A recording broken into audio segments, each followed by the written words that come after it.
COMELEC Chairman George Erwin Garcia nagpaalala kung gaano kahalaga ang isang barangay eleksyon at higit sa lahat kung gaano kahalaga ang isang barangay officials sa isang barangay.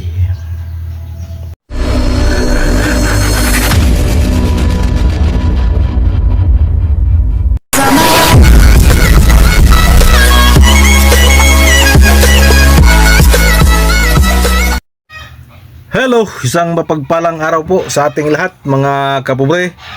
Welcome back muli sa ating munting channel, Cap John Official.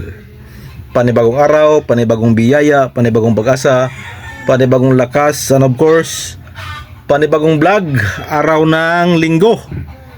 Pizza 31 sa buwan ng Mayo mga kapobre. So, last day sa buwan. Bukas ay June na. So June, July, August, September, October. So 5 buwan na lang. Dahil hindi na natin kwentahin yung October kasi November 2 ang magiging eleksyon. So 5 buwan, sumatotal mag-i-eleksyon na sa barangay at SK mga kapobre. November 2 2026. Pero bago ang lahat, pakinggan natin si COMELEC Chairman George Erwin Garcia. Nagpaalala po siya kung gaano kahalaga ang isang barangay eleksyon. Nagpaalala din si COMELEC Chairman kung gaano kahalaga ang pagpili ng isang mabuti, matino at tapat na barangay opisyal. Dahil kung magkamali tayo mga botante, tayo rin ang mahihirapan. Tayo rin ang mamomroblema. Lalo na ngayon, dinagdaga ng 1 taon ang termino. Magiging 4 years na po ang termino ng mga barangay officials. Kaya magiging 4 na taon din ang ating pagsisisi kung tayo ay magkakamali, kung tayo ay mabulag sa pira. Kaya mga kapobre, kailangan natin kilatisin ng mabuti kung sino talaga ang ating ilagay na mga barangay official sa ating barangay, kung sino ang ating iboto. Kaya napakahalaga po ang isang barangay eleksyon. Napakahalaga po na huwag magpadala sa pira. Dapat tingnan ang kredibilidad, ang pagkatao ng isang kandidato mga kapobre. So panoorin natin to si COMELEC Chairman George Erwin Garcia. Here we go. Isang barangay eleksyon, napaka-importante yan. Lagi kong ine-emphasize. May problema sa kapitbahay, inaway ka, nawala yung sinampay nyo, saan ka pupunta? Sa barangay. May asong pakalat-kalat dyan, nangangagat pa, baka maya-maya magkarabis ka, kanino ka magreklamo? Sa barangay. May problema sa drug addiction, sa barangay. May nawala, etc. sa barangay. Yung pala, ganun pala ka-importante ang barangay bilang frontliners ng lahat ng problema ng mamamayan.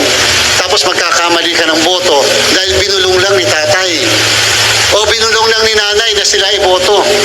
Dapat may sarili tayong appreciation. Bakit nyo binoboto yung barangay chairman na yan o yung mismong barangay kagawad na yan? Dahil sa pagkakakilala nyo, dahil kayo naman pakalat-kalat din sa barangay. Minsan na kaming natulungan yan. Hindi kami iniwan ng taong yan. Laging naandyan yan. Hindi dahil may eleksyon. Kahit walang eleksyon, laging naandyan yan. Tumutulong sa amin. Bakit ko naman hindi siya iboboto? Hindi dahil lang, kaklasmate ko kasi yan, kaya ko boboto yan eh. Hindi ko naman kaklasmate yung kalaban yan eh. O kaibigan ko kasi yan. Siguro nga maganda basihan din yung ganon, pero mas maganda dadagdagan din natin yung mga kadahilanan kung bakit siya ang ating hinahalal. Because we wanted to seize the day. Ayaw natin magkamali kahit sa SK lamang. Kasi yung SK na yan, na kapag ka nagsimula magnakaw, sa sangguniang kabataan pa lang, di asahan nyo, kapag tumas mataas pa ang pwesto. SK nga, nagnanakaw na eh. Di lalo na pagka mataas ang pwesto. So, sino sisisihin? Ang sisisihin ba yung taong magnanakaw? Yes. Pero tayo ay kasama sa conspiracy sapagkat tayo ay sumama sa paghahalal sa kanila. And therefore, sinasabi ko lagi, wala rin dapat sisihin kung hindi tayo rin kasi tayo ang naghahalal. Tapos biglang mag-o-offer na naman ng sarili ng kanilang serbisyo sa susunod na termino sa eleksyon, ihahalal na naman natin. Kasi bakit? Nakakalimutan na natin na yung mga nakaraan pala, kaya nagkaroon tayo ng napakadaming baha o nagkaroon tayo ng pagkagutuman dahil sa kanila. So yan po, napakaganda po ang sinasabi ni Comelec Chairman George Erwin Garcia. Napaka-importante po ang isang halalan sa barangay.